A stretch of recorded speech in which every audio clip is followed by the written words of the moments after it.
تیپی خوار 21 ساڵانی یانی نەورۆز لە یاریکی زەحمەتدا بەرنەوەی بەسەر تیپی خوار 21 ساڵانی یانەی زاخۆ تۆمار کردو ئەمەش چوارەم سەرکەوتنی لەسەری شیانەکەی شاری سلەیمانی بوو. لە میانەی هەفتەی چوارەمی خولی خوار 21 ساڵانی عێراق یانەی نەورۆز لە شاری سلێمانی میوانداری لە یانەی زاخۆ کرد. لەگەڵ دەستپێکی فیکەی یاریەکە باران دەستی پێکرد. هەر لە سەرەتاو لە خولەکی سێدا یاسر جەلال یانەی نەورۆزی بە گۆڵی یەکەم پێشخست.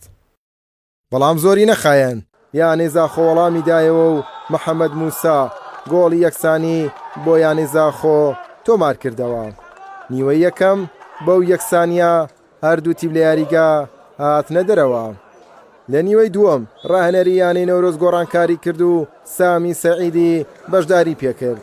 هەمان یاریزان لە خولەکی 63دا لە کۆرنەوە گۆڵی دووەم و پێشکەوتنی بۆ یانەی نەورۆز تۆمار کرد. بەڵام زۆری نەخایەن لە خولەکی 67دا تێلی ئەمین گۆڵی یەکسانی بۆ یانەی زاخۆ تۆمار کردەوە. پاشان یانەی نەورۆز هێرشەکانیان چڕ کردەوە. لە خولەکی 75دا وەزیر عیسا ناسراو بەبەکی گۆڵی سێیەم و برنەوەی بۆ تیپی خوار 21 ساڵانی یانەی نەورۆز تۆمار کرد. لە کۆتاییدا تیپی خوار 21 ساڵانی یانەی نەورۆز بە ئەنجامی 3 گۆڵ بەرامبەر بە 2 گۆڵ یاریەکەی بردەوە. ئەمەش چوارەم برنەوەی یەک لە دوای یەکی یانەی نەورۆز بوو کە لە دەستپێکی وەرزدا تۆماری کردووە. سەرەتا بەنای خی گەورە و میرەبان سپاس بخوا ئەم ڕتوانیمانەوەی کە مەبەستمان بوو بەدەستی بێنین.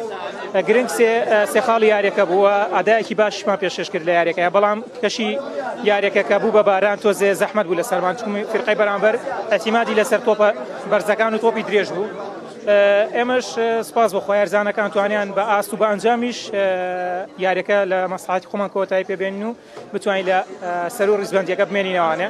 سامیە یەکێکە لە یارزانەکانمان کە یارزانێکی ئەساسیە، تۆزێ ئیسابەی هەبوو بۆیە ئیسراحەتێکمان پێەیە لە جێمی دووەمیش کە توانی بچێتە ناوە گۆڵی دووەم کات و توانی لەگەڵ برادەرەکانی هاوکاری یەک بن و یاریەکە لە مەسلحەتی خۆمان کۆتایی پێبێنن.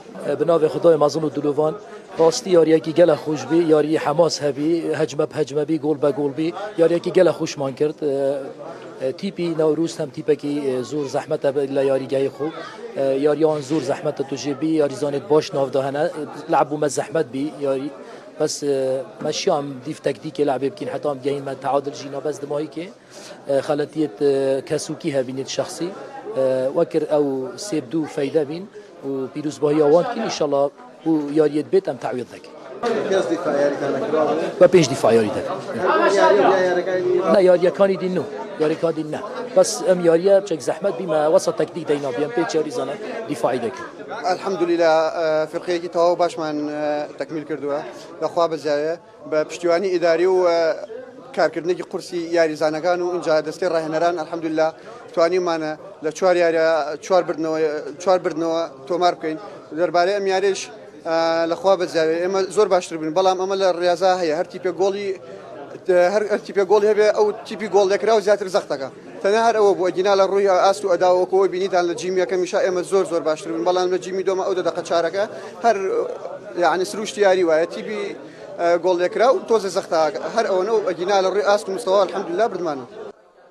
پاش چوار برنەوە تیپی خوار 21 ساڵانی یانەی نەورۆز ئێستا خاوەنی 12 خاڵە. بڕیارتەها کەناڵی پەیام سلێمانی.